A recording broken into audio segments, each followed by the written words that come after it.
Une guerre se joue, silencieuse, sans bombes, sans missiles. Mais ses conséquences pourraient ébranler les piliers de l'économie mondiale. Et au cœur de cette guerre, un continent regarde, hésite et tremble, l'Europe.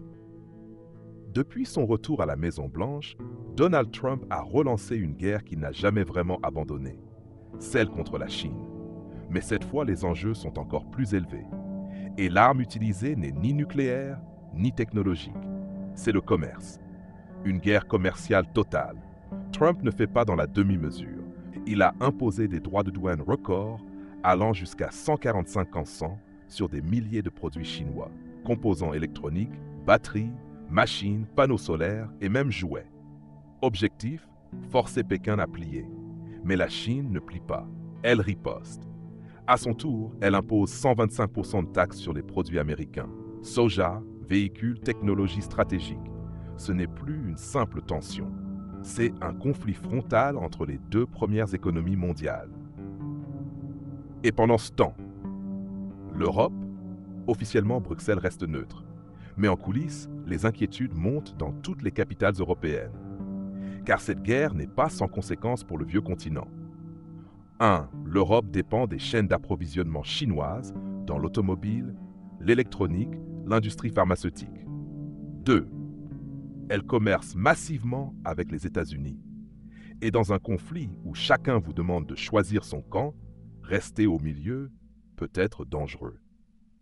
Un piège économique et diplomatique. D'un côté, l'Europe veut préserver sa relation transatlantique. Mais de l'autre, elle sait que la Chine est devenue un partenaire stratégique incontournable, notamment pour sa transition énergétique, ses batteries, ses panneaux solaires, ses terres rares. Alors que faire? Se ranger du côté américain et risquer des représailles chinoises, ou défendre ses intérêts économiques avec Pékin et subir la colère de Washington? L'Europe est sur un fil, et en dessous, ce n'est pas de l'eau, c'est un abîme économique. Un monde qui bascule. Ce que nous vivons, ce n'est pas qu'une guerre tarifaire. C'est la transformation de l'ordre mondial. Un monde unipolaire dominé par les États-Unis qui devient multipolaire, avec une Chine de plus en plus puissante et une Europe prise entre deux feux. Ce qui se joue ici dépasse le simple prix des marchandises. Ce qui se joue ici, c'est l'avenir de notre économie, de notre souveraineté et peut-être même de notre liberté de choisir. La guerre est déclarée, pas avec des armes, mais avec des chiffres, des menaces, des sanctions. Et dans cette guerre, chaque taxe devient une balle, chaque embargo un missile économique. Depuis janvier 2025, Donald Trump a repris les commandes avec un seul mot d'ordre: America first and China last. Des sanctions économiques sans précédent. Dès février, la Maison-Blanche annonce un plan tarifaire inédit. 245% de taxes sur les batteries chinoises, 210% sur les composants électroniques, 180% sur les panneaux solaires, 145% sur les jouets et les biens de consommation technologique et plus de 100% sur les véhicules électriques chinois. C'est un coup de tonnerre dans l'économie mondiale. Jamais les États-Unis n'avaient imposé de taxes aussi élevées, aussi ciblées, aussi explosives. Mais pourquoi Trump frappe-t-il si fort? 3 objectifs affichés. 1. Réduire le déficit commercial américain que la Chine creuse depuis 2 décennies. 2.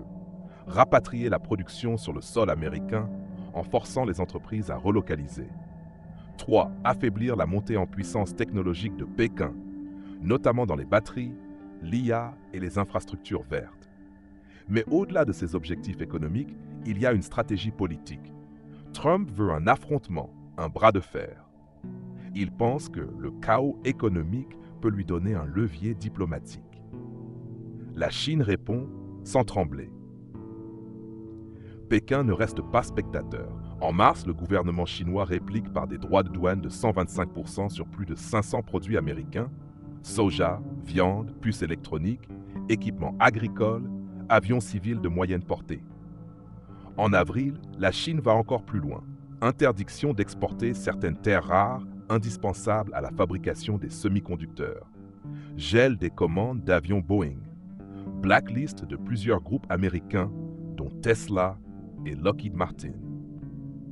Ce n'est plus une guerre commerciale, c'est un conflit économique stratégique, et les répercussions se font sentir dans chaque marché du monde.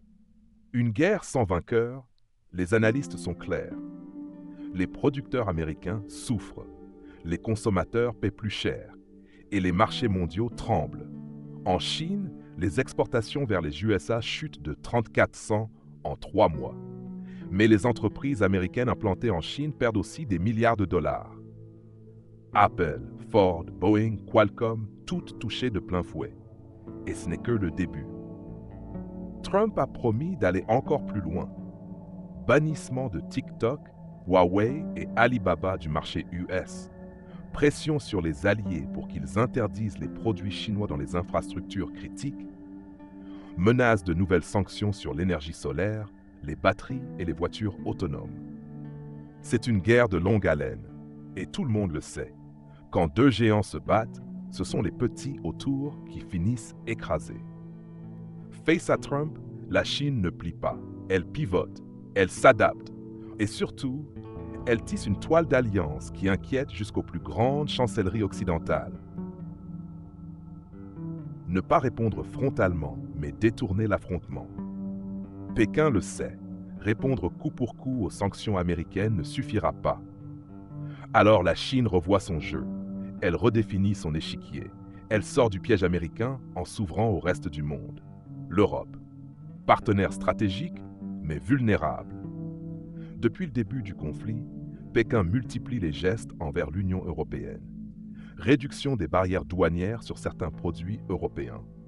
Multiplication des sommets bilatéraux, Berlin, Bruxelles, Paris. Promesse d'investissements massifs dans les énergies vertes, les véhicules électriques et les technologies durables.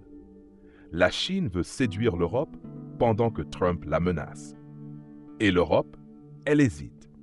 D'un côté, les États-Unis exercent une pression intense pour restreindre les liens avec Pékin. De l'autre, les industries européennes dépendent de la Chine. Batteries, terres rares, modules solaires, médicaments. Exemple concret, l'Allemagne importe 58% de ses batteries depuis la Chine. La France achète plus de 70% de ses panneaux photovoltaïques à des fabricants chinois. L'Italie dépend à 43% de principes actifs pharmaceutiques produits en Chine. L'Europe ne peut pas se passer de la Chine, mais elle ne peut pas non plus froisser Washington. Elle marche sur une corde raide. 2. L'Afrique et l'Amérique latine, la montée en puissance du Sud global. Pendant que Trump impose des sanctions, la Chine étend silencieusement son influence. En Afrique, construction d'infrastructures, chemins de fer, ports, hôpitaux, partenariats stratégiques avec 49 pays africains. En Amérique du Sud, accords bilatéraux avec le Brésil, l'Argentine, le Chili pour échanger hors dollar. Pékin propose des prêts, des investissements directs, des programmes de développement à long terme. Et surtout, elle n'impose pas de conditions politiques, contrairement aux États-Unis ou au FMI. Là où Washington sanctionne, la Chine construit. Là où l'Amérique exige, Pékin négocie. Et dans ce nouveau monde, de plus en plus de pays préfèrent la diplomatie chinoise. Une guerre de perception et d'image. La Chine a aussi compris une chose essentielle. L'opinion mondiale est un champ de bataille. Elle développe son soft power. Médias internationaux comme CGTN, Institut Confucius dans plus de 160 pays, accords culturels et éducatifs avec les universités européennes et africaines. Ce n'est pas seulement une guerre de chiffres, c'est une guerre de récits. Et dans ce domaine, Pékin rattrape rapidement son retard. En résumé, la Chine ne contre-attaque pas frontalement, elle reconfigure le monde autour d'elle. Et pendant que Trump braque les projecteurs sur lui, Xi Jinping redessine les lignes de force géopolitiques, loin des caméras. Le silence de l'Europe est parlant, car derrière ce silence se cachent des hésitations, des intérêts contradictoires et une peur, celle de devoir choisir. Washington ou Pékin, l'Europe ne peut plus ignorer la question. Dans les couloirs de Bruxelles, à Paris, à Berlin, on le murmure de plus en plus fort. Les États-Unis imposent une ligne dure. La Chine offre une alternative économique. Et l'Europe, elle cherche une troisième voie. Mais est-ce encore possible? Les pressions américaines, loyauté ou sanctions? Donald Trump ne cache plus ses intentions. Il menace de sanctions commerciales contre toute entreprise européenne qui coopérerait avec la Chine dans les domaines stratégiques. 5G, intelligence artificielle, technologie verte, semi-conducteurs. Il demande également que l'Europe réduise ses importations de biens chinois, notamment dans l'automobile, l'énergie solaire et les systèmes connectés. Trump ne négocie pas, il exige. Et pour lui, l'Europe ne peut pas être neutre, elle doit choisir son camp. Mais la Chine, elle, répond avec des offres concrètes. Pendant que Washington menace, Pékin investit. En 2024 et début 2025, la Chine a signé 14 nouveaux accords bilatéraux avec des pays européens, 12 milliards d'euros d'investissement dans les ports, les énergies renouvelables et les véhicules électriques. Des coopérations renforcées avec la France, l'Espagne, la Hongrie et même l'Italie, malgré son retrait officiel de la Belt and Road Initiative. La Chine ne cherche pas à dominer l'Europe, elle cherche à l'arrimer, à la rendre indispensable à ses propres chaînes d'approvisionnement et à la détacher progressivement du monopole américain. L'Europe tiraillée, divisée, incertaine. L'Union européenne n'a jamais été aussi divisée sur un dossier stratégique. Pays, position vis-à-vis de la Chine. Allemagne, favorable à un dialogue renforcé, industrie automobile dépendante. France, ambivalente entre souveraineté stratégique et coopération énergétique. Pays de l'Est, plutôt alignés sur la position américaine. Hongrie, Serbie, pro-Pékin assumé. Ce n'est pas seulement un dilemme politique, c'est un dilemme existentiel. Quel rôle veut jouer l'Europe dans le monde de demain, celui de l'allié fidèle ou celui de la puissance autonome? Ce que l'Europe risque en cas de mauvais choix. 1. Sanctions croisées si elle penche trop d'un côté. 2. Perte commerciale massive si elle perd l'un de ses deux partenaires clés. 3.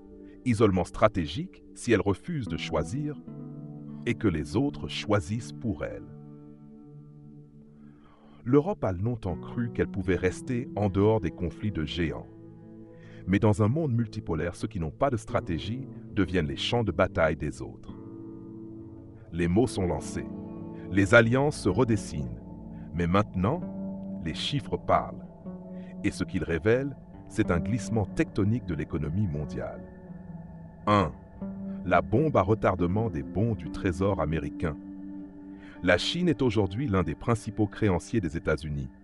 Elle détient environ 820 milliards de dollars en bons du Trésor américain. Et ce chiffre est en baisse continue. Ces derniers mois, Pékin vend progressivement ses obligations américaines dans une stratégie discrète mais assumée. Réduire sa dépendance au dollar. Pourquoi c'est explosif?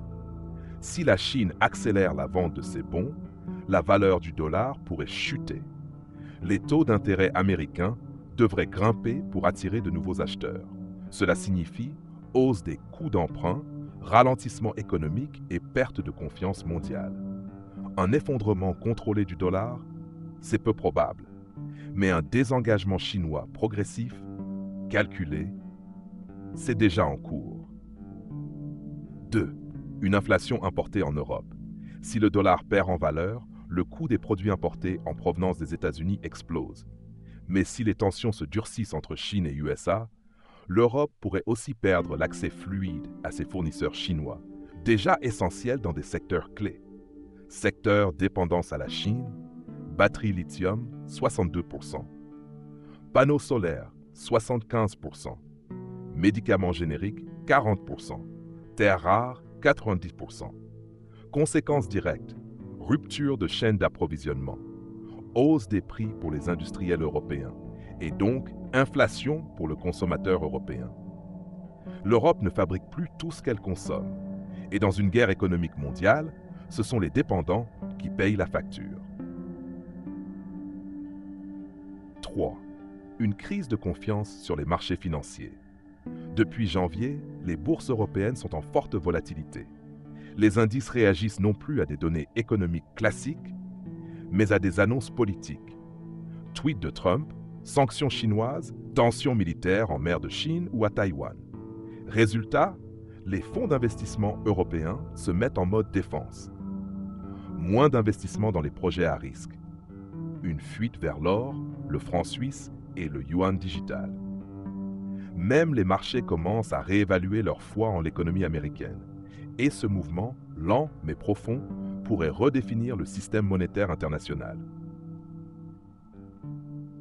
Le risque systémique mondial. Si l'escalade continue, la prochaine crise financière mondiale ne viendra peut-être pas des banques, mais des gouvernements. Guerre tarifaire, fragmentation des marchés, crise de confiance croisée et absence de coordination monétaire. Tous les ingrédients sont là pour un choc global. En 2008, la crise était bancaire. En 2020, elle était sanitaire. Et si en 2025, elle était géopolitique. Ce qui a commencé comme une guerre de taxes est en train de redessiner la carte du pouvoir économique mondial. Et le monde tel que nous le connaissions est peut-être déjà derrière nous. 1. L'ancien monde, dominé par le dollar, dicté par l'Amérique. Pendant des décennies, l'économie mondiale tournait autour d'un centre unique. Le dollar comme monnaie de référence, Washington comme arbitre du commerce mondial, l'Europe comme allié privilégié, la Chine comme usine du monde. Mais cet équilibre a été brisé par la montée de la Chine, par le retour agressif de Trump et par une Europe hésitante, fragmentée, prise au piège de ses dépendances.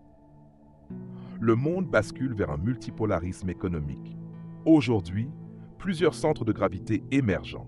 Pékin, qui crée des alliances commerciales bilatérales hors dollar. New Delhi, qui développe ses propres routes stratégiques. Moscou, qui pousse pour une économie parallèle anti-sanctions. L'Union africaine, qui s'organise pour ne plus être un marché passif. L'Amérique latine, qui réévalue ses relations historiques avec les USA. Un monde où l'on ne dépend plus d'un seul pôle. Un monde où les monnaies, les règles et les puissances se confrontent et se rééquilibrent. Et l'Europe dans tout ça. L'Europe est à un carrefour. Soit elle choisit l'alignement systématique avec les États-Unis et accepte de perdre sa marge stratégique. Soit elle prend le risque d'une position autonome en diversifiant ses partenariats, en réduisant ses dépendances industrielles et en assumant un leadership politique plus affirmé. Mais le pire scénario serait l'inaction. Car dans un monde qui se fracture, celui qui ne choisit pas sa place risque de se la voir imposer. 4. Ce que cette guerre commerciale révèle vraiment. Ce n'est pas une simple bataille entre Trump et Xi. Ce n'est même pas une simple crise économique. C'est la fin de la mondialisation telle que nous la connaissions. C'est le début d'une nouvelle ère, où la puissance ne sera plus seulement mesurée par le PIB ou les armées, mais par la résilience industrielle, la maîtrise des ressources, la souveraineté technologique et monétaire. C'est une ère où l'incertitude est la norme, où les alliances sont plus fragiles et où chaque nation doit redéfinir son cap ou disparaître dans le brouillard géopolitique. Ce que vous venez de voir n'est pas un film. Ce n'est pas un scénario, c'est la réalité géopolitique de notre époque. Et son impact demain touchera votre pouvoir d'achat, vos retraites, vos investissements, vos choix de vie. Si cette vidéo vous a éclairé, partagez-la. Si vous voulez comprendre au lieu de subir, abonnez-vous à MTD News 08. Et si vous croyez que l'Europe doit choisir sa voie, faites-le savoir en commentaire. Un monde nouveau se dessine. À nous d'ouvrir les yeux avant qu'il ne soit trop tard.